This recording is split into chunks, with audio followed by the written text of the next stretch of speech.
Hello everyone, welcome to ePortal of Apex Academy Roorkee. I'm Vipul Saini, faculty from Department of Civil Engineering. So today is our second video from the series UPPSC AE exam. तो जो previous video थी उसमें हमने देखा था कि क्या strategy होनी चाहिए और जो सेफ स्कोर है वो क्या होना चाहिए अगर आप प्रिपेयर कर रहे हो यूपीपीएससी एग्जाम के लिए ए एग्जाम के लिए।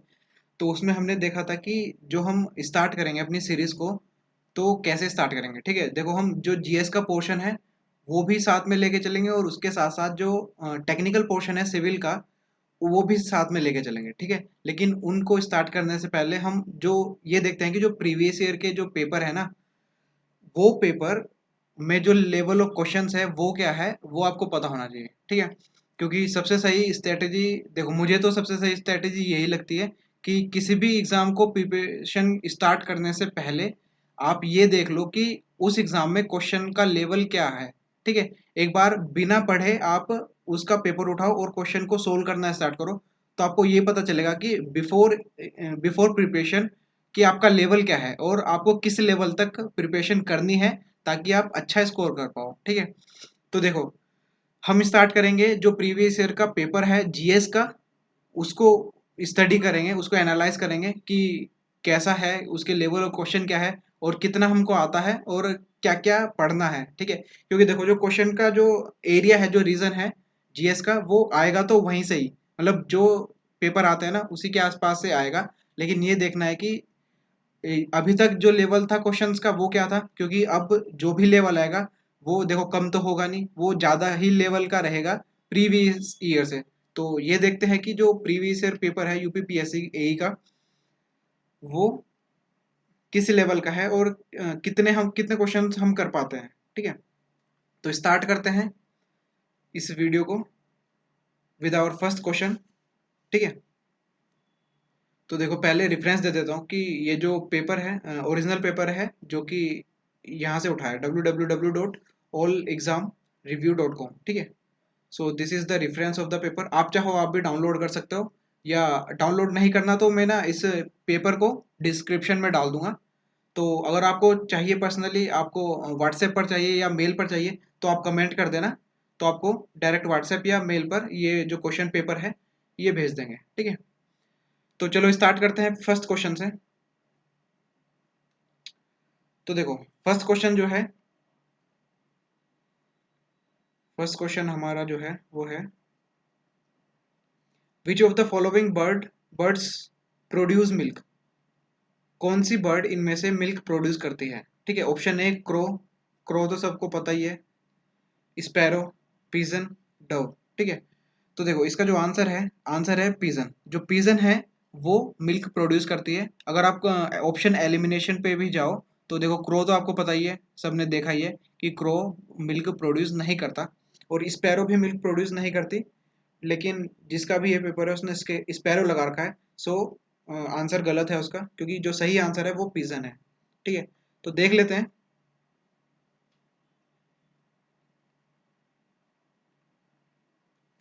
देखो पीजन जो होती है ना वो मिल्क प्रोड्यूस करती है।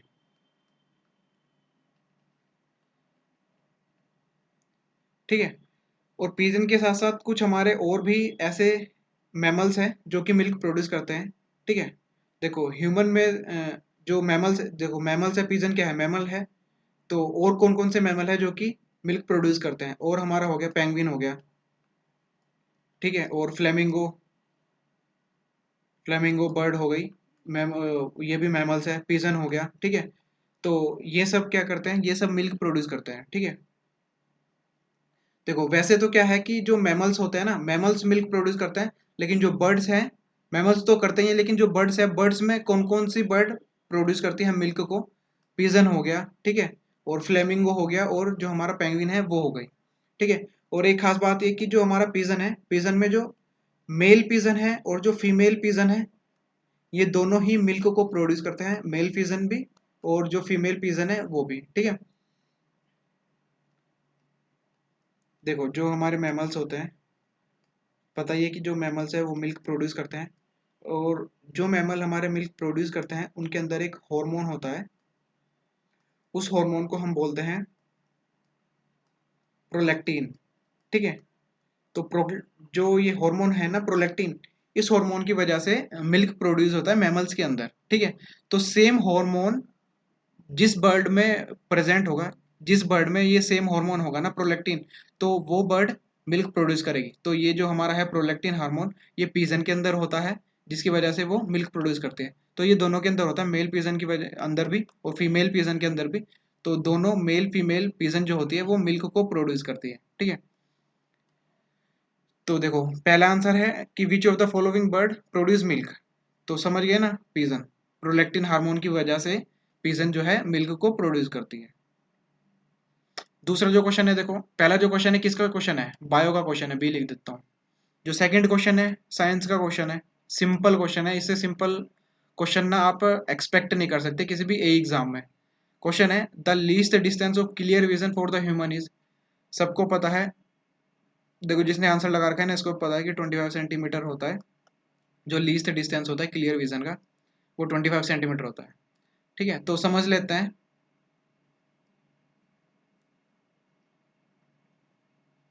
आंसर तो बता ही दिया ना।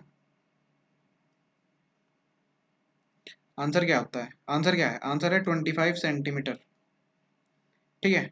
तो देखो मतलब क्या है लीस्ट क्लियर विजन का, ये कोई भी ह्यूमन है, यहाँ पे उसकी आई है, आईज है, ठीक है। तो देखो लीस्ट मिनिमम डिस्टेंस या लीस्ट क्लियर विजन का मतलब है कि आपके पास कोई भी ऑब्जेक्ट है, उस ऑब्जेक्ट पर आपने क्या करा, 2 पॉइंट मार्क कर दिए, ठीक है। और वो मिनिमम डिस्टेंस जहां से आप उन दोनों पॉइंट में डिफरेंस कर सको, वो मिनिमम डिस्टेंस जहां से आप उन दोनों पॉइंट में डिफरेंस कर सको, उस मिनिमम डिस्टेंस को हम बोलते हैं मिनिमम मिनिमम क्लियर विजन, या इसको हम बोलते हैं एलडीडीवी।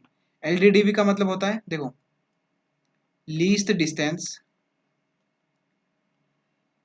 Of distinct vision, least distance of distinct vision, ठीक है। और ये कितना होता है ह्यूमंस में, ह्यूमंस में होता है 25 सेंटीमीटर होता है, ठीक है। तो अभी क्या बताया, ये क्या होता है एलडीडीवी, ये होता है it is the minimum distance of the object from eyes so that I can distinguish between two point object place at the distance, ठीक है। तो 25 सेंटीमीटर हो गया, समझ गए ना। एलडीडीवी क्या होता है, ये होता है least distance of distinct vision. Question पे जाते हैं वापस, क्वेश्चन समझ गए ना। The least distance of clear vision for human is कितना, 25 सेंटीमीटर, ओके। तो अब थर्ड क्वेश्चन देखते हैं। ऑन इंक्रीजिंग टेम्परेचर, कि जब हम टेम्परेचर को इंक्रीज करते हैं, the resistance of the semiconductors, जो सेमीकंडक्टर्स का रेजिस्टेंस होता है उस पर क्या इफेक्ट पड़ेगा, ठीक है। तो देखो अच्छा क्वेश्चन है, साइंस का क्वेश्चन है, ठीक है। तो समझते हैं इसको आराम से कि क्या इफेक्ट पड़ेगा टेम्परेचर का रेजिस्टेंस पर, ठीक है। तो देखो जो हमारे पास सेमीकंडक्टर की बात कर रहा है क्वेश्चन में, जो हमारे पास सेमीकंडक्टर होते हैं ना, सेमीकंडक्टर दो टाइप के होते हैं। एक हमारा होता है इंटेंसिव सेमीकंडक्टर, और जो दूसरा हमारा होता है वो होता है एक्सटेंसिव सेमीकंडक्टर, ठीक है। देखो जो इंट्रिंसिक सेमीकंडक्टर होता है वो हमारा वो सेमीकंडक्टर होता है जो कि प्योर फॉर्म में होता है। मींस जो भी हमने मटेरियल यूज कर रखा है सेमीकंडक्टर को बनाने में, वो एज इट इज है, अपनी प्योर फॉर्म में है, ठीक है। तो उस मटेरियल की जितनी भी कैपेबिलिटी है कंडक्टिविटी की, वो उतनी ही रहेगी, ठीक है। मान लो हमको कंडक्टिविटी चाहिए, मान लो हमको कंडक्टिविटी चाहिए, तो हम क्या करेंगे, और जो हमारे पास इंटेंसिव सेमीकंडक्टर है जो कि ओरिजिनल प्योर फॉर्म में सेमीकंडक्टर प्रेजेंट है, वो उतनी कंडक्टिविटी नहीं दे रहा, तो हम क्या करेंगे उसमें डोपिंग करेंगे। डोपिंग मतलब उसमें इम्प्योरिटीज ऐड करेंगे, मतलब मान लो जिंक डाल दिया या कुछ और इम्प्योरिटी डाल दी, जिससे क्या हुआ कि जो फ्री चार्ज है ना, फ्री कैरियर जो है वो इंक्रीज हो जाते हैं। तो अगर हमने किसी भी प्योर सब्सटेंस में या प्योर सेमीकंडक्टर में, जिसको हम बोल रहे हैं इंटेंसिव सेमीकंडक्टर, उसमें हमने इम्प्योरिटी ऐड कर दी, तो उसको हम बोलते हैं एक्सटेंसिव सेमीकंडक्टर, ठीक है। तो देखो semiconductor are of two type. First is intensive semiconductor which is in the pure form, जो कि प्योर फॉर्म में होते हैं, इनमें कोई भी डोपिंग नहीं करी। डोपिंग का मतलब समझ रहे हो ना, डोप डोप मतलब करना कि हम कुछ एक्स्ट्रा डाल रहे हैं, कुछ एक्स्ट्रा इम्प्योरिटी डाल रहे हैं, ठीक है। तो इंटेंसिव सेमीकंडक्टर समझ गए कि प्योर फॉर्म में है। एक्सटेंसिव सेमीकंडक्टर की जरूरत क्यों पड़ी, क्योंकि जो इंटेंसिव सेमीकंडक्टर थे उनकी इतनी कैपेबिलिटी नहीं थी कि वो कंडक्टिविटी प्रोड्यूस कर पाए। तो हमने क्या करा, हमने एक्स्ट्रा चीज डाल दी, एक्स्ट्रा इम्प्योरिटी डाल दी, जिसकी वजह से वो क्या हुआ, उसकी कंडक्टिविटी बढ़ गई। कंडक्टिविटी कैसे बढ़ गई, क्योंकि जो नंबर ऑफ फ्री कैरियर थे, फ्री चार्ज थे, वो बढ़ गए, ठीक है। तो उसको अगर हमने डोपिंग करी है तो हम बोलते हैं एक्सटेंसिव सेमीकंडक्टर, और अगर सेमीकंडक्टर प्योर फॉर्म में है तो उसको हम बोलते हैं इंटेंसिव सेमीकंडक्टर, ठीक है। तो देखो इंटेंसिव सेमीकंडक्टर जो हमारा होता है उसमें क्या सीन है, अगर हमने टेम्परेचर को इंक्रीज करा, मान लो टेम्परेचर को हमने इंक्रीज करा, तो टेम्परेचर को इंक्रीज करा, इसकी वजह से क्या होगी, जो हमारे पास मोबिलिटी है वो इंक्रीज हो जाएगी। मीन्स जो भी हमारे पास मोबिलिटी है वो इंक्रीज हो जाएगी, कि जो हमारे पास जितने भी ओरिजिनली जो फ्री चार्ज है, मान लो इलेक्ट्रॉन है फ्री चार्ज, या होल्स हैं, पॉजिटिव होल्स हैं या इलेक्ट्रॉन्स है, जो इलेक्ट्रॉन्स है उनकी उनके पास एनर्जी आ गई, क्योंकि हमने क्या करा, टेम्परेचर को इंक्रीज कर दिया। तो उसकी वजह से क्या होगा कि ये रैंडमली मूव करना स्टार्ट कर देंगे। मतलब देखो ये है इलेक्ट्रॉन, ये इधर मूव कर रहा है, ये इधर मूव कर रहा है, तो ये क्या कर रहे हैं, रैंडमली इधर उधर मूव करनी स्टार्ट कर देंगे। जब ये रैंडमली मूव करेंगे तो क्या होगा, एक दूसरे से टकराएंगे तो कोलिजन बढ़ेगा, तो कोलिजन भी इंक्रीज हो गया, ठीक है।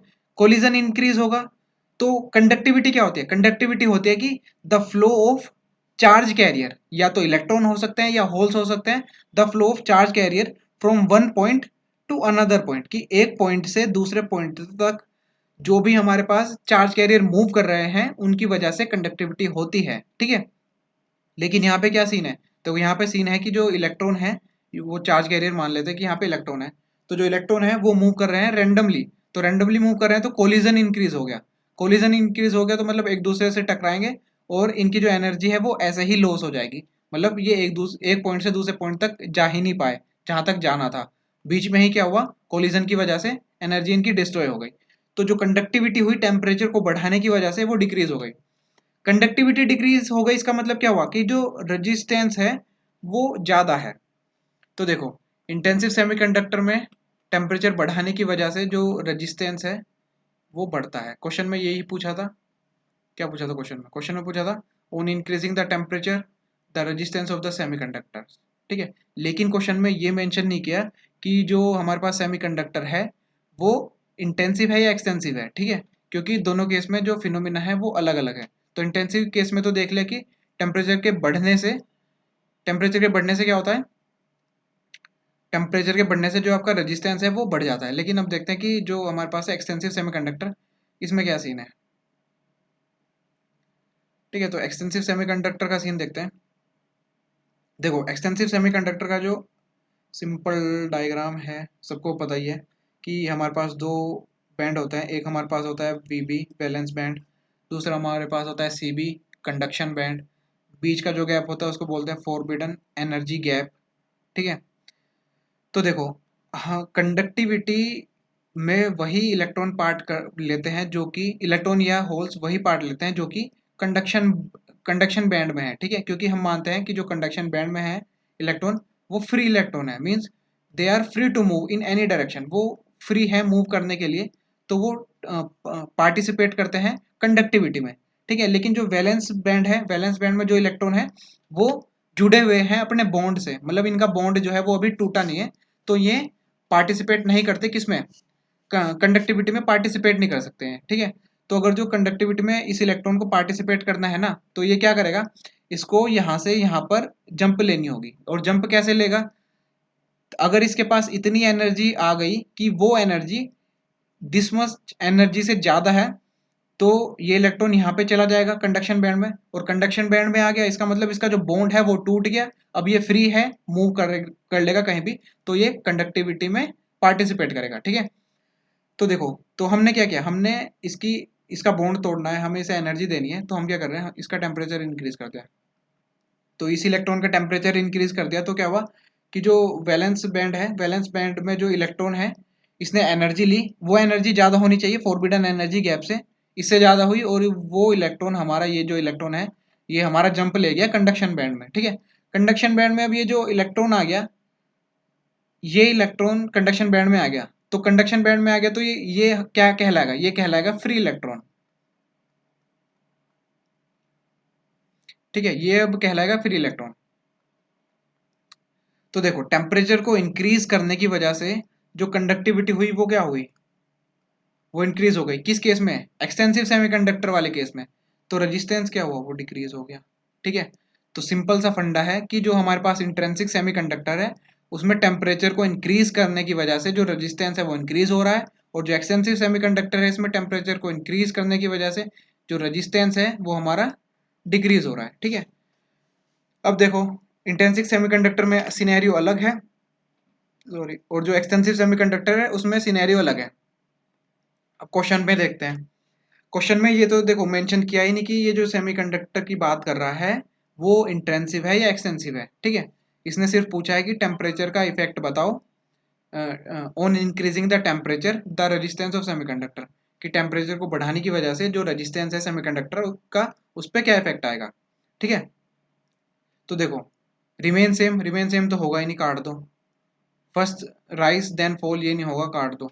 तो कौन से बचे, तो देखो अगर जो क्वेश्चन में कुछ मेंशन नहीं किया तो आप क्या कंसीडर करोगे, आप कंसीडर करोगे इंटेंसिव सेमीकंडक्टर। जब तक वो नहीं बोलता कि डोपिंग करी है या एक्सटेंसिव सेमीकंडक्टर है, तो you consider this portion that is the intensive semiconductor. तो इंटेंसिव सेमीकंडक्टर में रिलेशन है कि टेम्परेचर जब बढ़ाते हैं तो जो आर की वैल्यू है, जो रेजिस्टेंस है वो बढ़ता है। तो आंसर क्या टिक करोगे, इंक्रीज। वैसे ये जो क्वेश्चन है ये डाउटफुल है, क्योंकि इसको क्वेश्चन वाले को ना देना चाहिए था कि ये किस सेमीकंडक्टर की बात कर रहा है, लेकिन नहीं दिया तो हमने अपने आप से लगाया। देखो ये दो तो हो गए नहीं, सी डी ये ऑप्शन एलिमिनेट कर दिए, ए और बी बचा तो उसमें से इंक्रीज लगा दिया, क्योंकि हमने कंसिडर करा है कि ये जो सेमीकंडक्टर की बात कर रहा है ये इंटेंसिव सेमीकंडक्टर के बारे में बात कर रहा है। तो ये जो हमारा थर्ड क्वेश्चन था ये साइंस का था, ठीक है, सिंपल क्वेश्चन था एकदम, लेकिन तब जब आपको पता हो सेमीकंडक्टर की वर्किंग, ठीक है। देखो वर्किंग मैंने समझा दी। तो देखो जो इस वीडियो में या जैसे भी हम पढ़ेंगे ना, तो ऐसे पढ़ेंगे कि जैसे कोई क्वेश्चन है ना, तो क्वेश्चन के आसपास का जितना भी एरिया है ना उस पूरे टॉपिक को कवर करेंगे, ठीक है। क्योंकि क्वेश्चन देखो क्या, पहले तो ये था जो हम ट्रेडिशनल स्टडी करते थे ना, वो ऐसे करते थे कि टॉपिक पढ़ा, पूरा टॉपिक पढ़ लिया, उसके बाद उस टॉपिक से रिलेटेड क्वेश्चन कर लिया, ठीक है। अब हम ऐसे पढ़ेंगे कि एक क्वेश्चन उठाया, उस क्वेश्चन का जितना भी रीच है ना, उस क्वेश्चन के जितना भी आसपास का एरिया है, उस एरिया को हम क्या करेंगे, उस एरिया को स्टडी करेंगे, ठीक है। ताकि आपको ये भी पता चल जाए कि जो क्वेश्चन है वो किस टाइप से पूछते हैं और कैसे पूछते हैं, तो उसका आसपास का जितने भी एरिया है उस पूरे एरिया को हम कवर कर लेंगे। तो ये क्वेश्चन नंबर थर्ड था, सिंपल क्वेश्चन था, ठीक है। तो अब जो नेक्स्ट क्वेश्चन है, question number fourth, match the following का क्वेश्चन है। लिस्ट वन को लिस्ट टू से मैच करो। देखो लिस्ट वन जो है उसमें क्या दे रखा है, लिस्ट वन में डिजीज दे रखी है जो कि किसकी वजह से होती है, जब शरीर में विटामिन की कमी हो जाती है उसकी वजह से जो डिजीज होती है वो दे रखी है लिस्ट वन में। और जो लिस्ट टू है, लिस्ट टू में दे रखा है कि किस विटामिन की कमी से डिजीज होती है। तो vitamin A, vitamin C, vitamin K, vitamin B one, ठीक है। और जो हमारे पास लिस्ट वन है इसमें है डिजीज का नाम है बेरी बेरी, एंड ये हो गया हेमो हेमोरेजी, और ये हो गया हमारा नाइट ब्लाइंडनेस, और ये स्कर्वी, ठीक है। तो देखो जो विटामिन टॉपिक है ना, विटामिन टॉपिक इम्पोर्टेंट टॉपिक है, सबसे इम्पोर्टेंट टॉपिक है। कोई भी ऐसा पेपर नहीं होगा जिसके अंदर जो विटामिन टॉपिक है इससे क्वेश्चन ना आता हो। जैसे कि अभी एसएससी 2018 वाला एग्जाम हुआ था ना अभी कुछ महीने पहले, तो उसमें जो विटामिन था, विटामिन से मेरे वाले सेट में 5 क्वेश्चन आए थे विटामिन विटामिन से, इसी सिंगल टॉपिक से, ठीक है। और छोटा सा टॉपिक है, ज़्यादा बड़ा टॉपिक नहीं है, 6-7 टाइप की विटामिन है, वही पढ़नी है और क्वेश्चन वहीं से आता है, ठीक है। आरआरबी जेई में 3 क्वेश्चन आए थे विटामिन से, ठीक है। अभी ये देख लो यूपीपीएससी एई का पेपर है और उसमें भी विटामिन से क्वेश्चन है, ठीक है। तो एई के और जो जेई के एग्जाम होते हैं ना, उसमें विटामिन जो टॉपिक है वो एक इम्पोर्टेंट रोल प्ले करता है, ठीक है। तो वो हमको पढ़ना ही पढ़ना है विटामिन वाला। तो मैं सोच रहा हूँ कि जो विटामिन का टॉपिक है ना, इसको एक अलग से वीडियो में कवर कर दूंगा, और ज़्यादा बड़ी वीडियो नहीं बनाएंगे, छोटी वीडियो बनाएंगे 20-25 मिनट की, उसमें पूरा विटामिन कवर कर देंगे, जो भी इंपॉर्टेंट पार्ट होगा होगा ना विटामिन का, वो कवर कर देंगे। तो आप वहाँ से देख लेना विटामिन, ठीक है। तो अभी देखो आज बना रहा हूँ ना ये वीडियो क्वेश्चन की, तो कल ही विटामिन वाली भी अपलोड कर दूंगा ताकि देख सको। तो विटामिन वाली वीडियो देख के तब फिर ये क्वेश्चन दोबारा करना, क्योंकि अभी तो बिना पढ़े तो समझ ही नहीं आएगा कि कौन सी विटामिन का वर्क क्या क्या है और किसकी वजह से कौन सी डिजीज होती है, ठीक है। तो ये चीज़ आप, ये जो क्वेश्चन है ये वो विटामिन की वीडियो से देखने के बाद करना। लेकिन मैं बता देता हूँ, आंसर बता देता हूँ कि देखो, जो विटामिन ए है, विटामिन ए की डेफिशिएंसी की वजह से जो डिजीज होती है वो होती है नाइट ब्लाइंडनेस। देखो, आपने नाइट ब्लाइंडनेस और जो आंखों की कमजोरी होती है ना, वो विटामिन ए की कमी की वजह से होती है। जो आप कैप्सूल खाते हो ना विटामिन ए के, उसकी वजह से क्या होता है कि जो आँख है ना, जो आपकी आइज़ है, उनकी जो विज़न है वो ज़्यादा क्लियर हो जाता है। तो विटामिन ए की अगर जो डेफिशिएंसी है, उसकी वजह से नाइट ब्लाइंडनेस हो जाती है, ठीक है। विटामिन सी की वजह से क्या होता है, विटामिन सी की वजह से स्कर्वी हो जाती है। तो देखो कि ये क्या है, सी, सी का वन, सी का वन, सी का वन। तो देखो, ये जो आपके पास मैच द फॉलोइंग वाले क्वेश्चन आते हैं ना, कि मैच करो लिस्ट वन को लिस्ट टू से, इसका एक जो बेनिफिट है ना वो ये है कि अगर आपको एक भी ऑप्शन पता है ना, तो आप दो ऑप्शन को एलिमिनेट कर पाओगे। तो देखो, अगर मुझे सिर्फ ये पता है ना कि विटामिन ए की कमी से नाइट ब्लाइंडनेस होती है, तो दो ऑप्शन तो पहले ही एलिमिनेट कर चुका मैं, ये वाला और ये वाला, बचे दो, ठीक है। अब मेरे जो क्वेश्चन को सही होने के चांस है ना वो बढ़ गए, ओके। तो देखो कि, अब देखो दूसरा, कि जो डी है, डी का टू, तो इसका आंसर होगा डी। लेकिन जिसका ये पेपर है उसने लगा रखा है सी, तो उसका जो आंसर है वो गलत हो गया। मतलब उसने जो ये विटामिन वाला पोर्शन है वो पढ़ के नहीं गया था, ठीक है। तो आपको ऐसा नहीं करना, आपको जो विटामिन वाला पोर्शन है ना, ये वाला टॉपिक पूरा पढ़ के जाना है। एक बार वीडियो देख लोगे तो ज़्यादा दिक्कत नहीं आएगी। अगला क्वेश्चन देखते हैं, क्वेश्चन नंबर 5। क्वेश्चन नंबर 5 है, देखो ये भी विटामिन से ही है, क्वेश्चन नंबर 5 भी। Which of the following vitamin is most likely to be destroyed when food material are roasted, boiled or fried। देखो इसको समझा देता हूँ थोड़ा सा। ये बोल रहा है कि कौन सी विटामिन, विटामिन का नाम बताओ, कौन सी विटामिन ऐसी है जो कि जब हम फूड को फ्राई करते हैं या बॉईल करते हैं तो उसकी वजह से डिस्ट्रॉय हो जाती है, ठीक है। तो देखो, जो हमारे पास ऑप्शन देख लो एक बार, ऑप्शन ऑप्शन में है vitamin C, vitamin E, vitamin D, vitamin K, ठीक है। तो जो हमारे पास विटामिन होती है ना वो दो टाइप की होती है। एक हमारी जो विटामिन होती है वो, जो कि जो फैट है, फैट में डिजोल्व हो जाए। और जो दूसरी विटामिन है वो हमारी वो होती है जो कि वाटर में डिजोल्व होती है, ठीक है। तो फैट डिजोल्व विटामिन, दूसरी जो होती है वो वाटर डिजोल्व विटामिन, या वाटर सोल्यूबल, वाटर सोल्यूबल लिखते हैं, ठीक है, या fat soluble. This is fat soluble. और दूसरी हमारी जो होती है वो होती है वाटर सोल्यूबल। फैट सोल्यूबल हो गया, वाटर सोल्यूबल हो गया। देखो, अब फैट सोल्यूबल का मतलब ये नहीं कि आपने जो फैट है उसमें विटामिन डाल डाल रहे हो तो वो क्या हो रही है, ठीक है। तो देखो, फैट सोल्यूबल का मतलब हमारे पास ये है कि जब भी हम विटामिन का इंटेक करते हैं अपनी बॉडी में, जैसे हमने विटामिन ली, ठीक है, तो कुछ विटामिन ऐसी हैं जो कि फैट में सोल्यूबल हो जाती है। इसका मतलब ये है कि अब हमने बॉडी में ले ली तो बॉडी में एक पॉइंट से दूसरे पॉइंट तक या एक पार्ट से दूसरे पार्ट तक ये जो ट्रेवल करेगी वो, या तो वो करेगी फैट के थ्रू या करेगी वाटर के थ्रू। अगर वो फैट सोल्यूबल विटामिन है, मतलब वो विटामिन है जो कि फैट में घुल जाती है, तो वो क्या करेगी, फैट में घुल जाएगी बॉडी के अंदर और उसके बाद ट्रेवल करेगी। मतलब ये जो फैट है या वाटर है, ये एक वे है ट्रांसपोर्टेशन का। जो हमारे पास विटामिन है, विटामिन का जो फ्लो है, जो ट्रांसपोर्टेशन है from one part of the body to the another part of the body, वो वो है ट्रांसपोर्टेशन का मोड है एक, ठीक है। तो वाटर का मतलब कुछ विटामिन ऐसी है जो कि वाटर में घुल जाती है। जैसे कि आप क्या करते हो, जैसे कि आपने ऑब्जर्व करा होगा कि आप जब भी दवाई खाते हो ना, तो कुछ दवाई ऐसी होती है कि वो दवाई आप खाते हो तो आपका जो यूरिन आता है ना वो येलो कलर का आता है। ठीक है, यूरिन जो आता है वो येलो कलर का इसलिए आता है कि उस दवाई के अंदर जितनी आपने विटामिन ली, तो जो भी विटामिन आपको नेसेसरी थी वो विटामिन तो आपकी बॉडी में एब्जॉर्ब हो गई, और जो विटामिन एक्सिस में ले ली तो वो विटामिन क्या हुआ, वो देखो यूरिन क्या है, यूरिन टू द वाटर है ना, तो वाटर में मिल गई, वाटर में सोल्यूबल हो गई, और उस सोल्यूबिलिटी की वजह से वो जो यूरिन था उसका कलर येलो हो गया। ठीक है, लेकिन कभी क्या होता है कि आप कुछ मेडिसिन ऐसी लेते हो जिससे जो यूरिन होता है उसका कलर चेंज नहीं होता। इसका मतलब है कि उन मेडिसिन के अंदर जो हमारे पास विटामिन थी वो वाटर सोल्यूबल नहीं थी, उनके अंदर जो विटामिन थी वो फैट सोल्यूबल थी। ठीक है, तो फैट सोल्यूबल और वाटर सोल्यूबल का मतलब सिंपल ये है कि जो आपके बॉडी में एक पार्ट से दूसरे पार्ट तक विटामिन का मूवमेंट होगा, वो कैसे होगा, या तो फैट के थ्रू होगा या वाटर के थ्रू होगा। ठीक है, देखो जो फैट सोल्यूबल होती है वो होती है vitamin K, vitamin E, vitamin D, vitamin A. ठीक है, सिंपल याद करने का तरीका कीड़ा, के ई डी ए कीड़ा।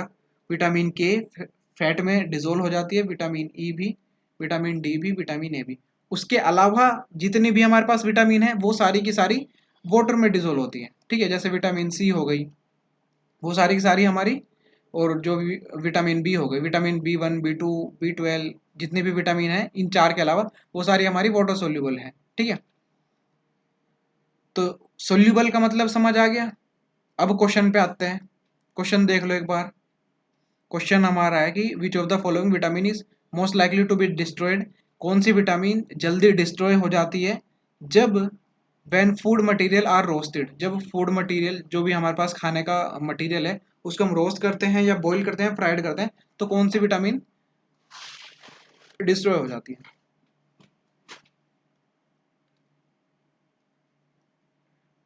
ठीक है, तो देखो जब भी हम देखो आपने सुना होगा कि ये बोलते हैं कि जितनी भी आप ना जो भी आप फूड को फ्राई करते हो तो जितना कम आप फ्राई करोगे ना उतना सही है, क्योंकि जैसे ही आप फ्राई करते रहते हो ना, तो देखो फ्राई किस में करोगे, फूड को फ्राई किस में करोगे, ऑयल में। ऑयल क्या है, ऑयल फैट है।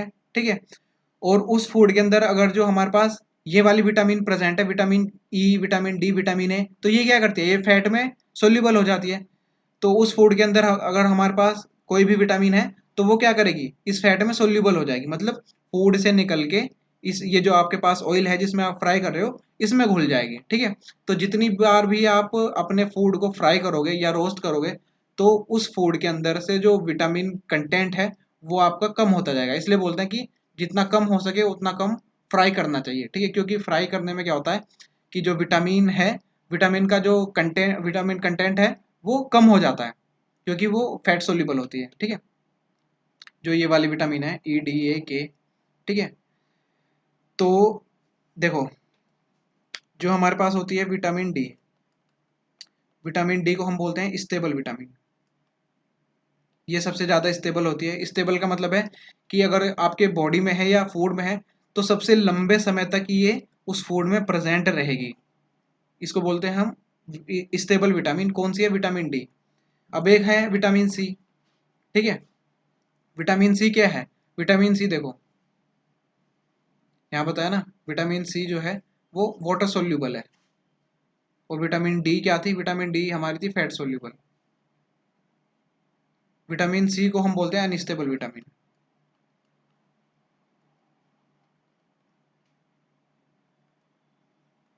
विटामिन सी को हम बोलते हैं अनस्टेबल विटामिन। अनस्टेबल विटामिन इसलिए क्योंकि जब भी किसी भी फूड में विटामिन सी है तो अगर आप उसको फ्राई कर रहे हो, या जैसे कि हमारे पास राइस है, ठीक है, तो राइस के अंदर क्या है, विटामिन सी है, और विटामिन राइस को आप क्या करते हो, पानी में आपने उबाला, उसको बॉईल करा पानी में, तो विटामिन सी जो है वो वाटर सोल्यूबल है, तो वो क्या करेगी, जो राइस है राइस में से निकल के पानी में आ जाएगी। ठीक है, तो आपने देखा होगा कि जब भी आप पानी को बॉईल करते हो, राइस को बॉईल करते हो पानी में, तो बॉईल होने के बाद जो वाटर होता है ना, वो वाटर एक स्टार्च टाइप का हो जाता है, मीन्स थोड़ा सा ग्रेवी टाइप का हो जाता है, जिसको बोलते हैं कि अगर आप बच्चों को पिलाओ ना इसको तो ये हेल्दी होता है।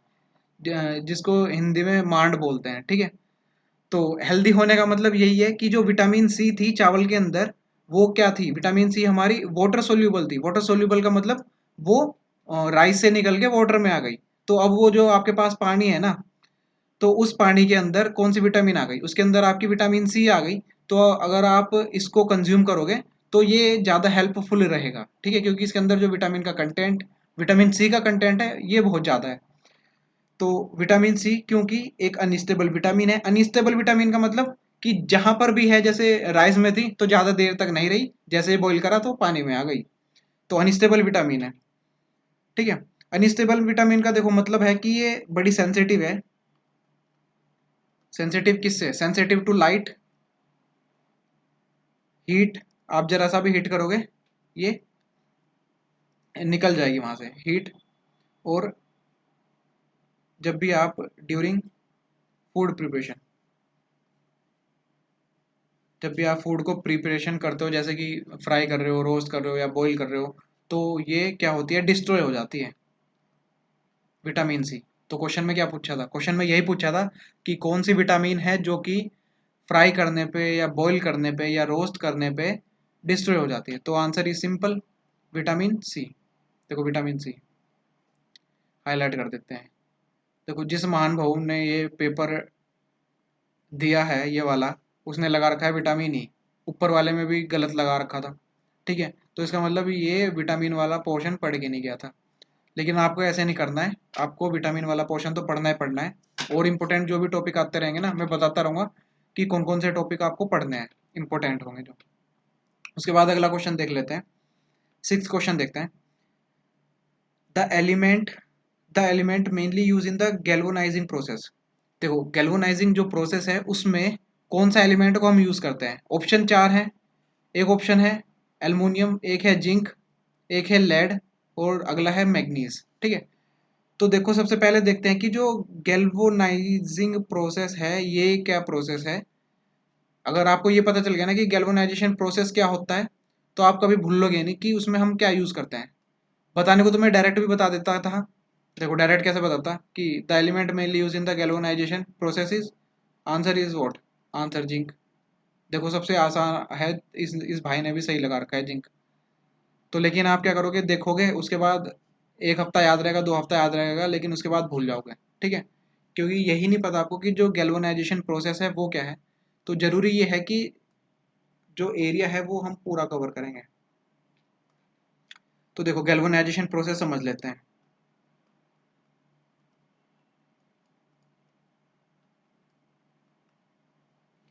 देखो गैल्वेनाइजेशन प्रोसेस क्या होता है वो बता रहा हूँ। देखो हमारे पास क्या है, हमारे पास आयरन है, ठीक है। हमने आयरन के पिलर बनाए या आयरन का कुछ भी यूज करा, तो आयरन है। अब इस आयरन में क्या हुआ, आयरन है एटमॉस्फेयर की उसमें आएगा, कांटेक्ट में आएगा, तो इसमें क्या होगा, रस्टिंग हो जाएगी। आयरन हो गया या स्टील हो गया, इनमें क्या होगा, रस्टिंग हो जाएगी, ठीक है। तो रस्टिंग मतलब समझ रहे हो ना, जंग लग जाएगा। तो इस चीज से बचाने के लिए आयरन को हम क्या करते हैं, हम इसमें जिंक की लेयर चढ़ा देते हैं, ठीक है। तो हमने इससे बचाने के लिए क्या किया, एक लेयर चढ़ा दी ऊपर, किसकी, जिंक की, जिंक की लेयर चढ़ा दी, जिसकी वजह से क्या होगा कि जो आयरन का सरफेस है वो एटमॉस्फेयर के कांटेक्ट में नहीं आएगा और रस्टिंग नहीं होगी, ठीक है, और रस्टिंग नहीं होगी। तो रस्टिंग वाला सीन देख लो एक बार कि रस्टिंग कैसे होती है। देखो आयरन है, रस्टिंग कैसे होती है, अगर जो आपके पास ऑक्सीजन प्रेजेंट है और मॉइस्चर है, ठीक है, तो रिएक्शन में देखो O2 प्लस H2O के साथ रिएक्शन होती है ना, तो ये O3 बन जाता है, ठीक है। मतलब O3 बन गया। O3 बनने का मतलब क्या हुआ कि जो सरफेस एरिया है, सरफेस एरिया बढ़ गया। मान लो ये आयरन का सरफेस एरिया था, इसमें रस्टिंग हुई। रस्टिंग का मतलब है, आपने देखा होगा कि जो एरिया है वो फूल जाता है, जो सरफेस है ना वो रेड कलर का हो जाता है ना, ये आयरन ऑक्साइड बन जाता है। आयरन क्या करता है, iron react with oxygen, it form iron oxide, iron oxide बना देता है। आयरन ऑक्साइड जो होती है रेड कलर की होती है, तो इसलिए रस्टिंग जो दिखती है वो रेड रेड कलर की दिखती है, ठीक है। पाइप के अंदर भी जहां भी देखते हो, तो इसमें क्या होता है कि ये खराब होने लगता है, कि जो सरफेस है वो सरफेस खराब होने लगता है, ठीक है, उखड़ने लगता है। ठीक है। तो कुछ टाइम के बाद क्या होता है कि ये पूरा ही खराब हो जाता है, अगर जो एक बार रस्टिंग लग गई तो फिर लगती ही रहती है रस्टिंग। तो इस चीज से रोकने के लिए हम क्या करते हैं, जिंक की लेयर चढ़ा देते हैं आयरन के ऊपर ताकि रस्टिंग ना हो। ठीक है। और कैसे चढ़ाते हैं कि आयरन हमारे पास है, हम क्या करते हैं, आयरन को इमर्ज कर देते हैं किसके अंदर, ये मान लो आयरन है, आयरन को हमने इमर्ज कर दिया किसके अंदर, मोल्टन जिंक के अंदर। मोल्टन जिंक है, मोल्टन जिंक के अंदर इमर्ज कर दिया, उसके बाद निकाल दिया। तो उसके बाद जो आयरन के ऊपर एक कोटिंग हो जाएगी जिंक की। ठीक है। तो इसलिए देखो इमर्ज कर रहे हैं ना, तो इसलिए हम इस प्रोसेस को और क्या बोलते हैं, इसको बोलते हैं हम, ये जो गैल्वेनाइजेशन प्रोसेस है ना, इसका दूसरा नाम ये है hot dip galvanising process. Hot समझ रहे हो ना, हॉट का मतलब कि जो जिंक है वो मोल्टन फॉर्म में है, डिप का मतलब आयरन को हमने डिप करा उसके बाद निकाल लिया तो जिंक की एक लेयर चढ़ गई। ठीक है। और किस लिए करते हैं ये करते हैं टू प्रिवेंट रस्टिंग, रस्टिंग से प्रिवेंट करने के लिए इसको हम करते हैं। ठीक है। अब अगला क्वेश्चन है कि वाई जिंक, हम सिर्फ जिंक का ही क्यों यूज कर रहे हैं, जिंक के अलावा और कुछ क्यों नहीं यूज कर रहे हैं। तो देखो इसके ना दो कारण है कि हम सिर्फ जिंक को ही क्यों यूज कर रहे हैं गैल्वेनाइजेशन प्रोसेस में। तो जो पहला कारण है वो तो है कि जो जिंक पे कोरोजन होता है ना, वो बहुत धीरे धीरे होता है। ठीक है। पहला क्यों, आयरन से अगर हम कंपेयर करें ना, तो आयरन पे जो अटैक है कोरोजन का वो जल्दी होता है, और जो जिंक है उस पे बहुत धीरे धीरे होता है। तो ये क्या है, वेरी स्लो है कोरोजन के साथ रिएक्शन करने में। पहला रीजन बता रहा हूँ, corrosion of zinc, corrosion of zinc is very slow. जो जिंक पर कोरोजन होगा ना वो बहुत धीरे धीरे होता है, इज वेरी स्लो। जिससे क्या होता है, which give extended life, which give extended life, जो कि जो भी आयरन है या जिंक है इसको एक ज़्यादा लंबी जीवन दे देता है, जिंक की वजह से मिल जाता है इसको। क्योंकि जो जिंक है, जिंक धीरे धीरे रिएक्शन करता है ऑक्सीजन से, एटमॉस्फेरिक मॉइस्चर से, तो इस पे जो कोरोजन है वो बहुत धीरे धीरे लगता है। तो एक लंबे टाइम तक प्रोटेक्शन मिल गई जिसको आयरन को मिल गई। उसके बाद जो दूसरा है जिसकी वजह से हम, दूसरा कारण है जिसकी वजह से हम जिंक को यूज़ करते हैं, वो क्या है, वो हमारे पास है कैथोडिक प्रोटेक्शन।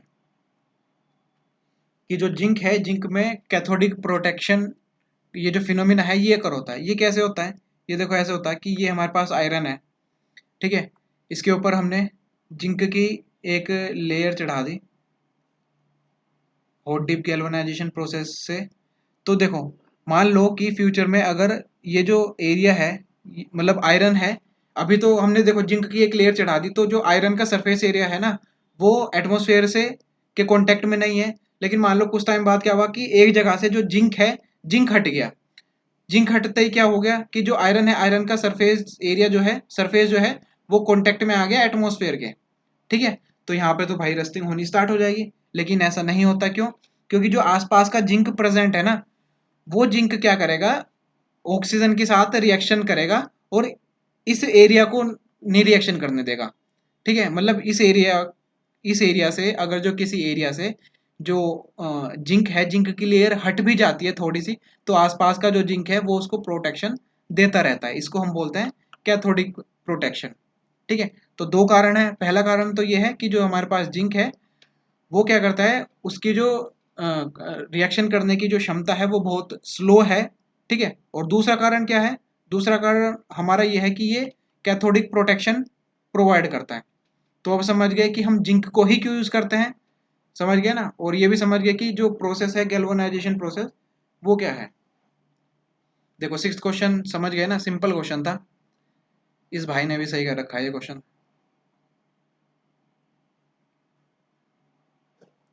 अब देखते हैं नेक्स्ट क्वेश्चन। नेक्स्ट क्वेश्चन हमारा है एट्थ क्वेश्चन। ठीक है। तो देखो एट्थ क्वेश्चन जो हमारा है वो पढ़ लेते हैं।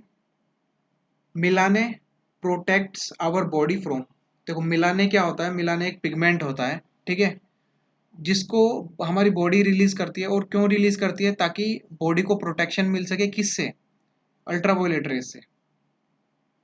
तो इसका आंसर जो होगा वो बी होगा। एक बार समझ लेते हैं मिलाने के बारे में हल्का फुल्का, ठीक है।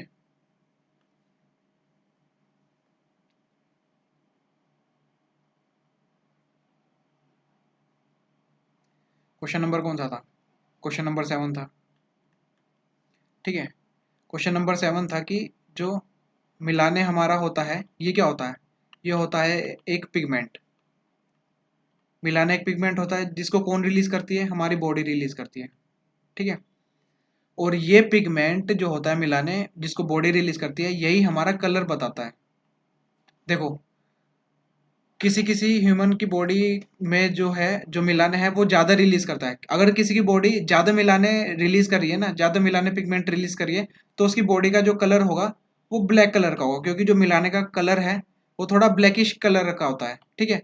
तो अगर जो मिलाने प्रोड्यूस करी है किसी की बॉडी कुछ ज़्यादा मात्रा में, तो उसका जो कलर होगा वो ब्लैक कलर का होगा। और अगर जो कम कर रही है तो वाइट कलर की होगी बॉडी, ठीक है। तो देखो, आप इंडिया में भी बात करो, तो आप अगर नॉर्थ से साउथ की तरफ मूव करते हो इंडिया में, तो जो नॉर्थ वाला रीजन है इसमें जो पॉपुलेशन है यहाँ पर, जो बॉडी का स्किन कलर है वो थोड़ा वाइट कलर का है। इसका मतलब कि इस रीजन में जो भी ह्यूमंस रहते हैं उनकी जो बॉडी है वो इस पिगमेंट को कम रिलीज करती है।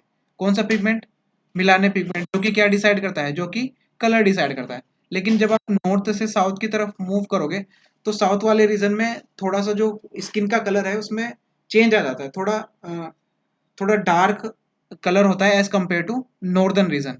नॉर्दर्न रीजन में जो पॉपुलेशन है वहाँ के कंपैरिजन में थोड़ा सा ब्लैकिश कलर आ जाता है। वो इसलिए कि इनकी जो बॉडी होती है वो मिलाने जो पिगमेंट है उसको ज़्यादा रिलीज करती है, तो जो कलर है वो थोड़ा ब्लैकिश कलर का हो जाता है, ठीक है।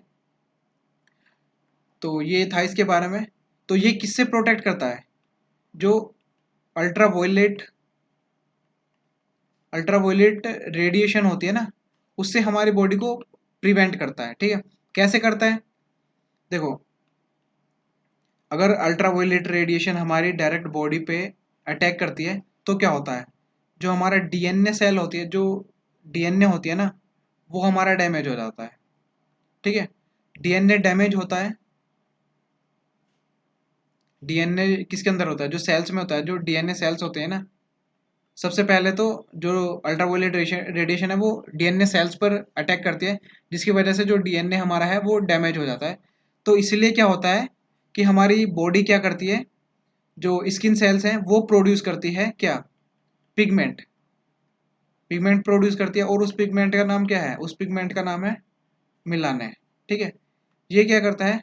It is a protective pigment in skin, ये इसका दूसरा नाम है, ठीक है। और अगर जो आपकी बॉडी मिलाने प्रोड्यूस नहीं करेगी ना, तो आपकी जो स्किन है उसमें खतरा है किसका? स्किन कैंसर होने का। तो देखो, इसका दूसरा नाम जो है वो भी लिख लेते हैं, इसको हम बोलते हैं प्रोटेक्टिव पिगमेंट इन स्किन, ठीक है। प्रोटेक्टिव पिगमेंट समझ गए ना? देखो, अभी तो क्वेश्चन ये पूछा था कि जो मिलाने हैं पिगमेंट है वो किस चीज़ से अपनी बॉडी को सेव करता है, जिसका आंसर है अल्ट्रावायलेट रेडिएशन। लेकिन ये भी पूछ सकता है कि चार ऑप्शन दे देगा पिगमेंट के, और ये पूछेगा कि इनमें से कौन सा पिगमेंट काम करता है एज अ प्रोटेक्टिव पिगमेंट। तो protective pigment in skin is same मिलाने, ठीक है। तो समझ गए ना कि हमने क्या पढ़ा? कि देखो, जो क्वेश्चन है ना, क्वेश्चन का सिर्फ आंसर नहीं पढ़ना है कि इस ये क्वेश्चन है और इसका आंसर ये हो गया। हमें पढ़ना है कि जो क्वेश्चन है वो जिस भी टॉपिक से है ना, जिस भी रीजन से है, उसके जो आसपास की इंपॉर्टेंट चीज़ है वो पूरी कवर करेंगे। तभी फायदा है क्वेश्चन करने का भी, नहीं तो आप क्वेश्चन करोगे, आज करोगे, 4 दिन बाद फिर याद नहीं रहेंगे क्वेश्चन। लेकिन अगर आप पूरी डिटेल में क्वेश्चन को पढ़ोगे ना, तो आपको लंबे टाइम तक क्वेश्चन याद रहेंगे। अब अगला जो क्वेश्चन है, 8th क्वेश्चन, वो है विच of the following bird can run at a speed of 40 miles per hour. इनमें से कौन सी बर्ड है जो कि 40 माइल्स पर आवर की स्पीड पे रन करती है? क्रेन, कीवी, पिकॉक, ऑस्ट्रिच, ठीक है। देखो, इसका आंसर सबको ही पता है, इस भाई को भी पता है, इसने भी सही आंसर लगा रखा है, ऑस्ट्रिच, ठीक है। देख लेते हैं एक बार।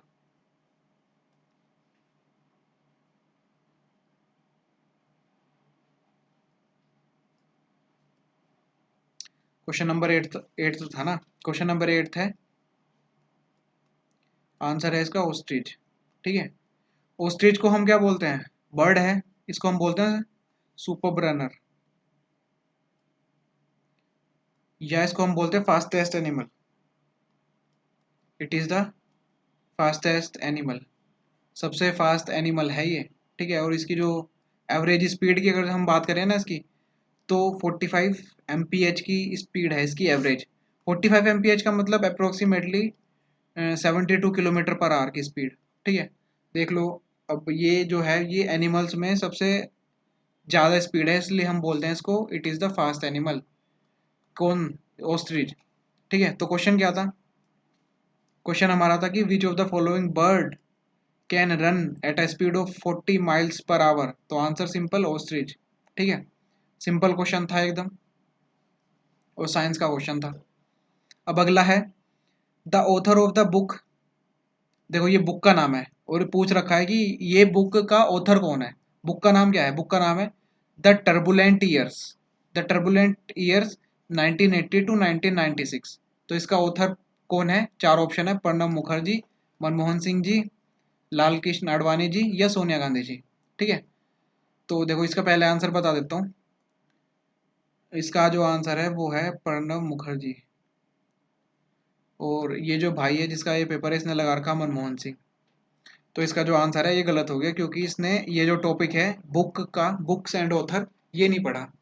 तो देखो दो टॉपिक जो है वो क्लियर कर लो कि पेपर में पढ़ के ही जाने हैं। पहला तो हो गया विटामिन वाला, और जो दूसरा टॉपिक है वो हो गया books and their author, book और ऑथर वाला टॉपिक। ठीक है, तो ये दोनों ही टॉपिक मैं कवर कर लूंगा।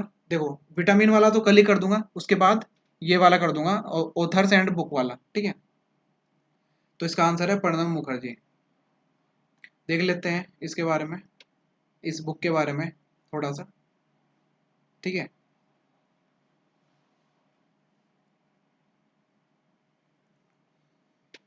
देखो क्वेश्चन नंबर 9 है, जो बुक का नाम है वो क्या है, बुक का नाम है the turbulent year, the turbulent years from 1980 to 1996। ठीक है, इस बुक के जो ऑथर है वो कौन है, प्रणब मुखर्जी हैं, प्रणब मुखर्जी हैं। ठीक है, और जो पब्लिकेशन है, देखो पब्लिकेशन वैसे ही, कोई मतलब नहीं है याद रखने का कि कौन से पब्लिकेशन ने पब्लिश करी, लेकिन बता देता हूँ। जो इंडिया का जो मतलब फेमस पब्लिकेशन है ना, रूपा पब्लिकेशन, रूपा पब्लिकेशन ने पब्लिश की है ये प्रणब मुखर्जी की बुक, जिसका नाम है द टर्बुलेंट ईयर। ठीक है, और ये जो पब्लिकेशन है मतलब इतना खतरनाक पब्लिकेशन है कि एक बुक को एनालाइज करने में बहुत टाइम लगाता है। मतलब बहुत टाइम लगाने का मतलब पॉजिटिव वे में है कि बिल्कुल अच्छी तरह अगर आपको बुक पब्लिश करानी है ना रूपा पब्लिकेशन से, तो ये कम से कम 8-9 महीने या 1 साल ले लेगा आपकी बुक को पढ़ने पढ़ने में। ठीक है, बिल्कुल अच्छी तरह पढ़ता है, उसके बाद सोचता है कि पब्लिश करनी है या नहीं करनी है। तो इस पब्लिकेशन ने पब्लिश कर रखी है प्रणब मुखर्जी की बुक, जिसका नाम है द टर्बुलेंट ईयर।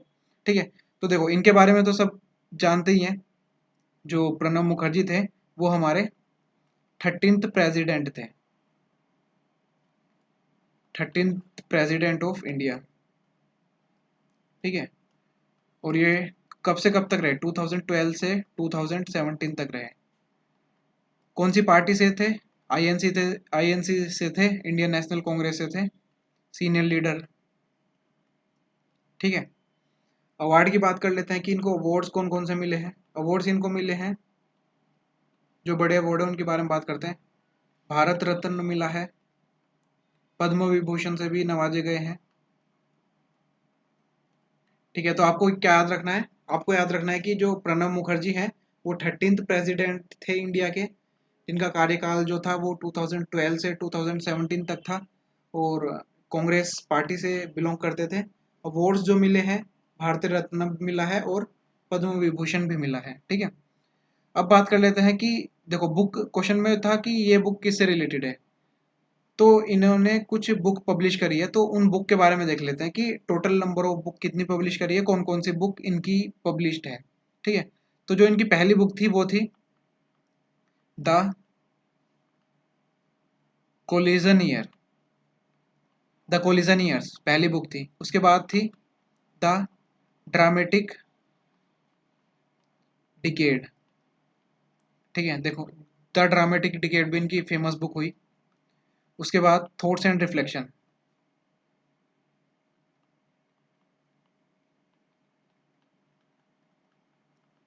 ठीक है, अगर आप को कोई बुक पढ़नी है ना इनकी, तो थॉट्स एंड रिफ्लेक्शन आप पढ़ सकते हो, अच्छी बुक है। उसकी देखो तीन बुक हो गई, the collision year, the dramatic decade, thoughts and reflection. उसके बाद अगली जो बुक है वो है बियॉन्ड सर्वाइवल। अगली बुक जो है वो है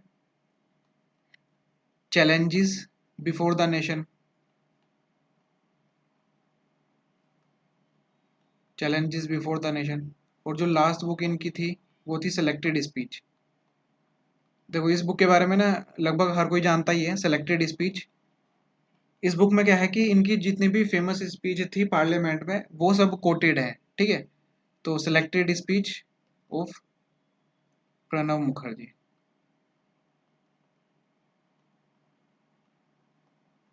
ठीक है, तो ये इनकी फेमस बुक है जो कि आपको याद रखनी है। एक जो आपको याद रखनी है वो रखनी है सेलेक्टेड स्पीच। सेलेक्टेड स्पीच ठीक है, किसकी है? प्रणब मुखर्जी की। इसमें क्या है, इस बुक में जितनी भी इनकी फेमस स्पीच है या जितनी भी इनकी कोटेड स्पीच है ना, वो सब इसमें है। उसके बाद थॉट्स एंड रिफ्लेक्शन अच्छी बुक है। और एक ये द ड्रामेटिक डिकेड। देखो वैसे याद तो सभी रखने हैं, याद रहेगी या नहीं रहेगी, लेकिन अगर आप एक बार पढ़ भी लोगे ना कि इनकी जो बुक्स हैं वो ये हैं, तो आपको ऑप्शन में जाके जब आपके सामने ऑप्शन आएगा ना, तो आपको पता चल जाएगा कि ये बुक किसकी है। ठीक है, 10th क्वेश्चन देखते हैं। 10th क्वेश्चन हमारा है, ये तो हो गया ना बुक वाला। 10th क्वेश्चन देखते हैं। In India the national human right commission, national human right commission was formed in year. जो नेशनल ह्यूमन राइट कमीशन है ना, वो इंडिया में कब बना? ठीक है, तो कब फॉर्म्ड हुआ, इसका जो आंसर है वो देख लेते हैं पहले, उसके बाद बात करते हैं। देखो ये आंसर इस भाई ने सही लगा दिया, ये ऊपर वाला भी गलत लगा दिया। इसने लगा रखा है मनमोहन सिंह, जो कि गलत आंसर है। आंसर जो है वो है प्रणब मुखर्जी, लेकिन यहाँ इसने सही कर दिया। ठीक है, पढ़ के क्या होगा ना ये वाला, ये ह्यूमन राइट पॉलिटी अच्छी पढ़ी होगी भाई ने, इसलिए ये वाला सही कर दिया। तो देख लेते हैं एक बार कि जो नेशनल ह्यूमन राइट कमीशन है वो कब फॉर्म हुआ और काम क्या है इसका। ठीक है, तो देख लेते हैं। National human right commission.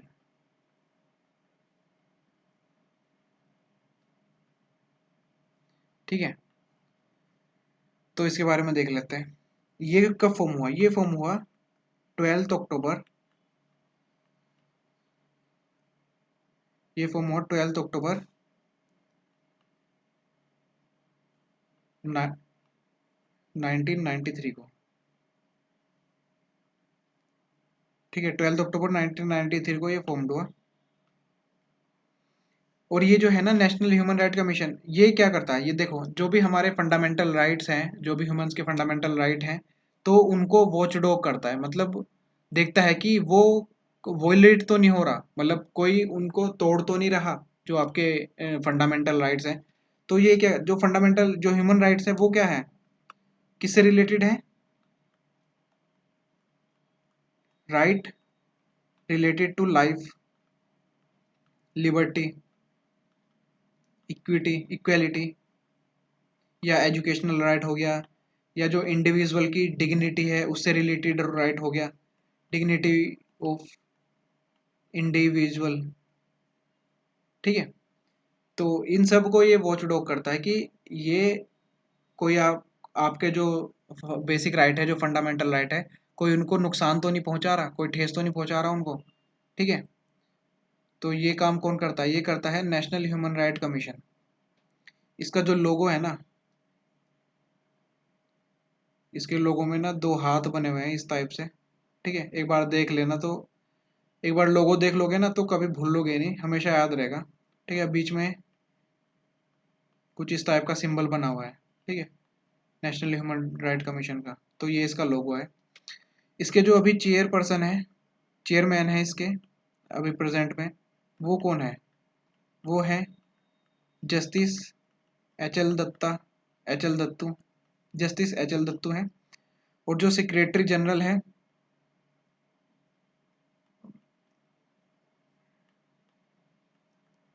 जो सेक्रेटरी जनरल है ना, वो है जयदीप गोविंद,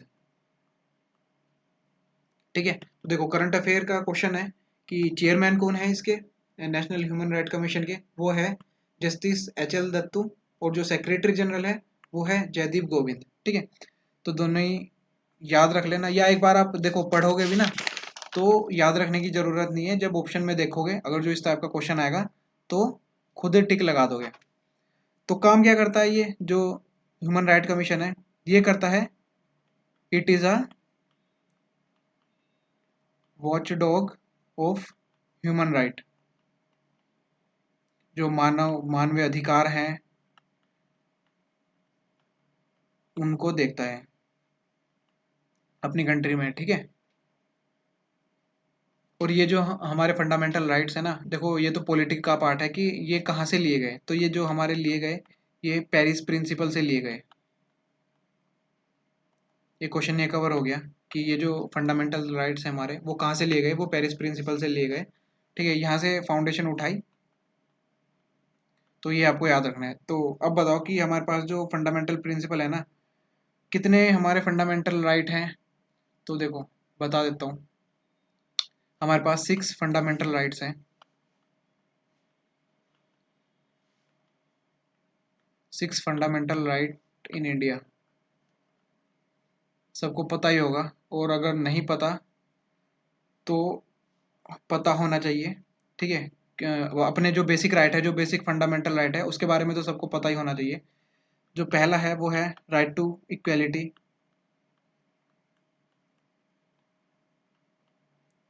समानता का अधिकार सबको है, ठीक है। दूसरा जो है वो है राइट टू फ्रीडम,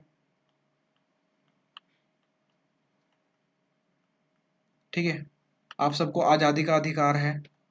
थर्ड जो है वो है राइट अगेंस्ट एक्सप्लॉयटेशन, ठीक है। राइट अगेंस्ट एक्सप्लॉयटेशन का मतलब है कि अगर आपको लगता है कि कोई आपका उत्पीड़न कर रहा है तो आपके पास राइट है कि आप उसके अगेंस्ट डायरेक्ट सुप्रीम कोर्ट में जा सको, ठीक है। तो फंडामेंटल राइट का मतलब ही यही है कि अगर आपको लगता है ना कि कोई आपके फंडामेंटल राइट को ठेस पहुंचा रहा है, तो आप जो अपने पास चैनल है ना कि आप पहले सिटी कोर्ट जाते हो, फिर डिस्ट्रिक्ट कोर्ट जाते हो, फिर हाई कोर्ट जाते हो, फिर उसके बाद सुप्रीम कोर्ट का नंबर आता है।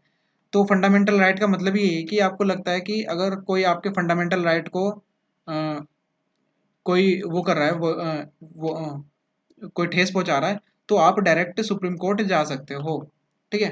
तो 6 फंडामेंटल राइट हैं। Right to equity, right to equality, दूसरा है right to freedom, right against exploitation, आपको लगता है कि आपका कोई उत्पीड़न कर रहा है तो आप डायरेक्ट सुप्रीम कोर्ट में उसके अगेंस्ट जा सकते हो। जो फोर्थ पॉइंट है, जो फोर्थ अपने पास फंडामेंटल राइट है, वो है right to freedom of religion, ठीक है।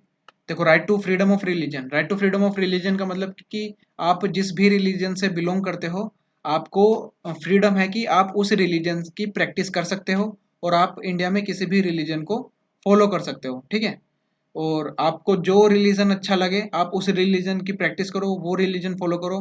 कोई रिलीजन नहीं अच्छा लगता तो आप किसी रिलीजन को फॉलो ना करो। आपके पास मतलब कोई भी दबाव नहीं है, आपके पास पूरी फ्रीडम है। आप अगर रिलीजन को फॉलो करना चाहते हो तो करो, नहीं करना चाहते हो तो ना करो। तो पूरी फ्रीडम है, right to freedom of religion, ठीक है। आप अगर जो किसी रिलीजन को फॉलो करते हो तो उसकी आप प्रैक्टिस कर सकते हो, ठीक है।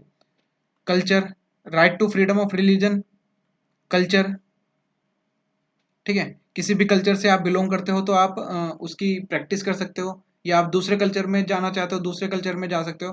तो आपके पास पूरा फ्रीडम है अपने कल्चर से रिलेटेड, ठीक है, अपने रिलीजन से रिलेटेड, ठीक है। उसके बाद जो अगला है वो है एजुकेशनल राइट।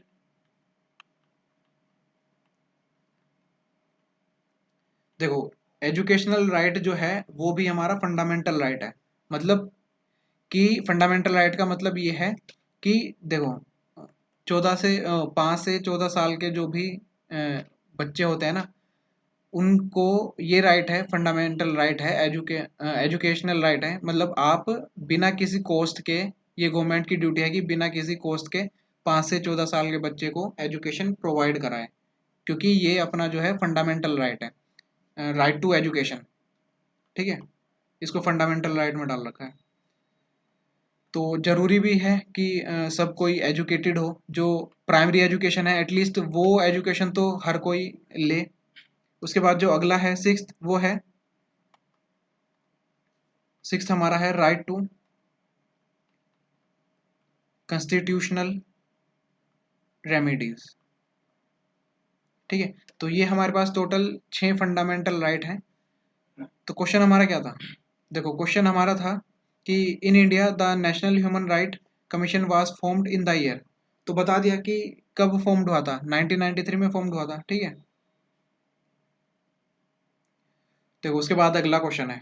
अगला क्वेश्चन सिंपल क्वेश्चन। अगला क्वेश्चन है कि जो राजगीर है, राजगीर जो है वो एक क्या है, रिलीजियस प्लेस है, और वो कहाँ पर सिचुएटेड है? तो सिंपल आंसर बिहार। ठीक है, देखो जो नालंदा यूनिवर्सिटी है ना, तो नालंदा वाले रीजन में ही राजगीर लोकेटेड है।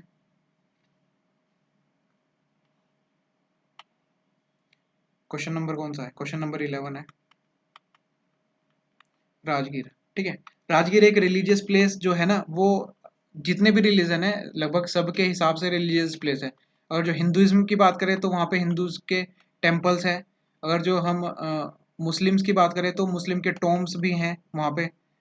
ठीक है, और जो बुद्धिज्म है, जो सबसे बड़ा स्टैचू है ना बुद्धा का, वो यहीं पर ही है। बुद्धा का एक ह्यूज स्टैचू है। ठीक है, तो जो जैन टेम्पल है, एक जैन टेम्पल है, तो इसलिए इसको हम बोलते हैं कि ये जो है ना राजगीर एक रिलीजियस प्लेस है। ठीक है, और ये कहाँ पे लोकेटेड है? ये लोकेटेड है बिहार में। तो समझ गए ना किस लिए फेमस है वो? तो ये हमारा था 11th क्वेश्चन, दैट इज जो राजगीर है वो कहाँ पर सिचुएटेड है? Answer is Bihar. ठीक है, उसके बाद जो अगला क्वेश्चन है वो देखते हैं। देखो 12th क्वेश्चन है, the only film directed by Pahlaj Nilani the present chairman of the film sensor board.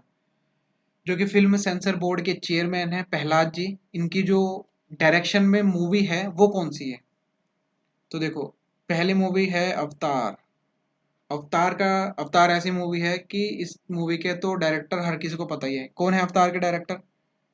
अवतार के डायरेक्टर हैं जेम्स कैमरॉन। ठीक है, तो पहला ऑप्शन नहीं होगा।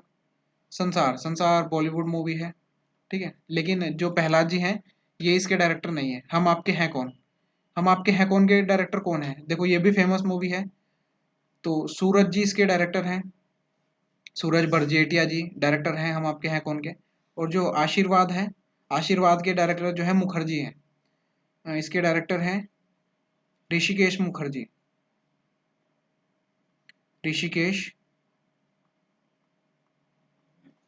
मुखर्जी। ठीक है, तो देखो ये जो है ना प्रहलाद जी, प्रहलाद जी बेसिकली प्रोड्यूसर है। मीन्स जो भी मूवी बनाने में पैसा खर्च होता है ना, तो वो प्रोड्यूसर करता है। अब तो वैसे इतने सारे प्रोडक्शन हाउस हो गए। ठीक है, सलमान खान का अलग प्रोडक्शन हाउस है, अजय देवगन का अलग प्रोडक्शन हाउस है। ठीक है, मुकेश जी का अलग प्रोडक्शन हाउस है। ठीक है, तो पहले क्या होता था कि जो प्रोड्यूसर हैं वो कम मिलते थे, बहुत कम होते थे, जो कि फिल्म जो मूवीज हैं मूवीज पर पैसे लगाते थे। तो प्रहलाद जी उनमें से एक थे। वो क्या करते थे, वो प्रोड्यूसर थे। ठीक है, तो एज अ प्रोड्यूसर उनकी जो मूवीज हैं, काफ़ी सारी मूवी उन्होंने प्रोड्यूस करी। जैसे कि अ, हथकड़ी हो गई। ठीक है, और एक आंधी तूफान हो गई, और एक फेमस मूवी थी, अच्छी मूवी थी, पाप की दुनिया।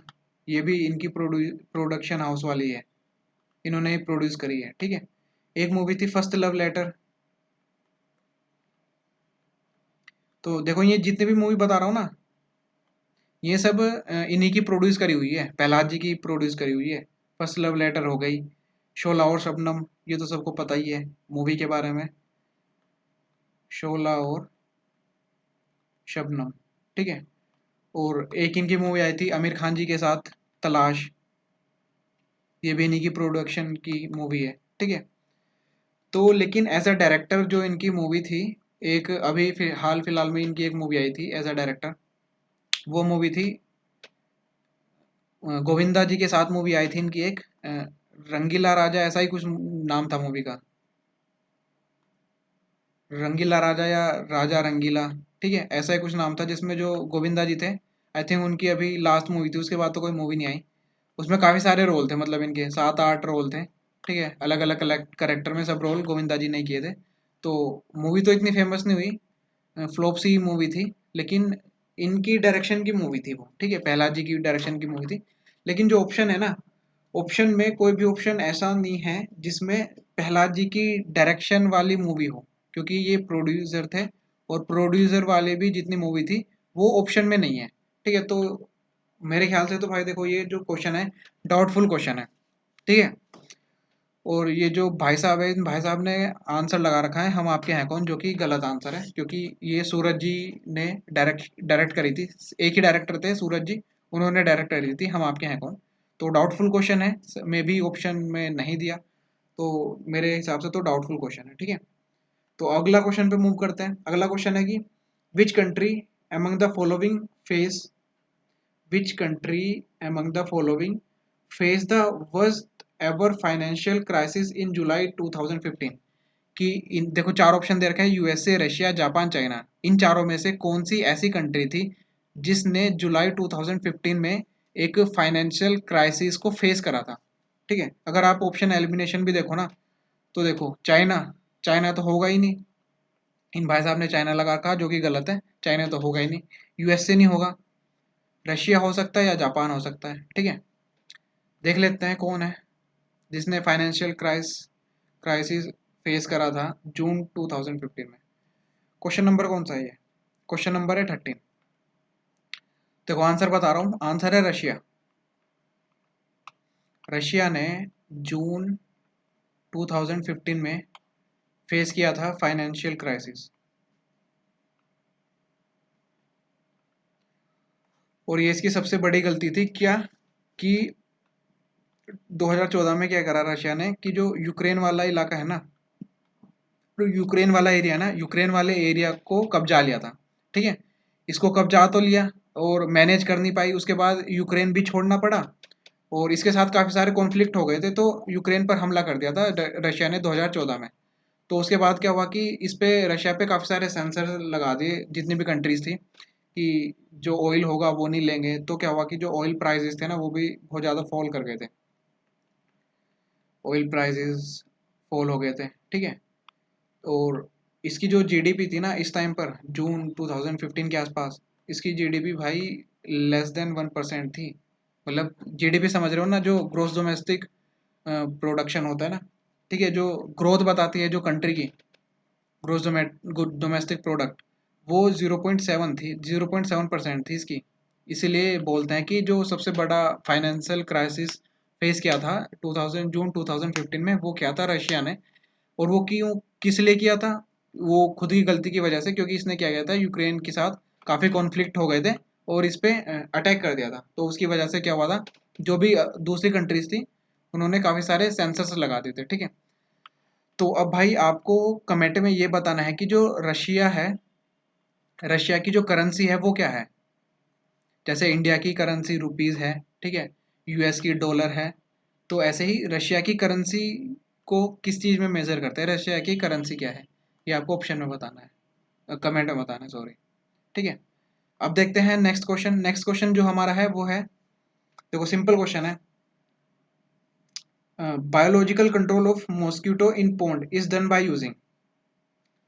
जो मॉस्किटो पैदा होते हैं पॉन्ड में, ठीक है, उनका जो कंट्रोल करता है वो कौन करता है। ऑप्शन में है fish, duck, dolphin, water snake, ठीक है। देखो डक तो करेगी नहीं, इस भाई ने भी सबसे पहले डक ही काट रखा है। उसके बाद डॉल्फिन, डॉल्फिन नहीं खाएगी मच्छरों को, वाटर स्नेक नहीं खाएगा, तो कौन खाएगा, फिशेस खाएंगी, मतलब जो मॉस्क्यूटो का जो बायोलॉजिकल कंट्रोल है पॉन्ड के अंदर, वो कौन करता है? वो करता है फिश। और उन फिश को हम बोलते हैं क्या? उन फिश को हम बोलते हैं मॉस्क्यूटो फिश, जो कि क्या करती हैं, जो कि मॉस्क्यूटो है, मॉस्क्यूटो जो भी बनते हैं, पैदा होते हैं ना पॉन्ड के अंदर, उनको खाती है ताकि वो कंट्रोल में रहे। ठीक है। तो आज की जो ये वीडियो है ना, लंबी हो गई काफ़ी, 1 घंटे 10 मिनट की हो गई। तो कितने क्वेश्चन कवर कर लिए? 14 क्वेश्चन कवर कर लिए। तो टोटल क्वेश्चन हमारे पास 100 है। ठीक है। तो कोई दिक्कत नहीं, चाहे वीडियो 2 3 या 4 बने एक ही पेपर की, लेकिन जो क्वेश्चन है उसको हम ऐसे ही डिटेल में करेंगे ताकि समझ आए अच्छी तरह। ठीक है। तो आज की वीडियो ना यहीं तक रखते हैं। एक पेज हो गया, क्वेश्चन नंबर 14 तक हो गए। तो कोशिश करेंगे कि जो अगली वीडियो है उसमें 50 तक कर लेंगे। ठीक है, 50 तक क्वेश्चन कवर कर लेंगे। तो आज की वीडियो में यहीं तक रखते हैं ना। तो अगली वीडियो में आगे 15 क्वेश्चन से हम स्टार्ट करेंगे। ठीक है। तो thank you for watching this video. अगर आपको पसंद आई तो आप क्या करें, हमारे चैनल पर जो अगली वीडियो आएंगी इससे रिलेटेड वो जाके देखें। और अगर आपके जो दोस्त यूपीपीएससी की प्रिपरेशन कर रहे हैं उनको भी फॉरवर्ड करो, ताकि आपके साथ साथ उनका भी सिलेक्शन हो। ठीक है। तो मिलते हैं नेक्स्ट वीडियो में। Thank you.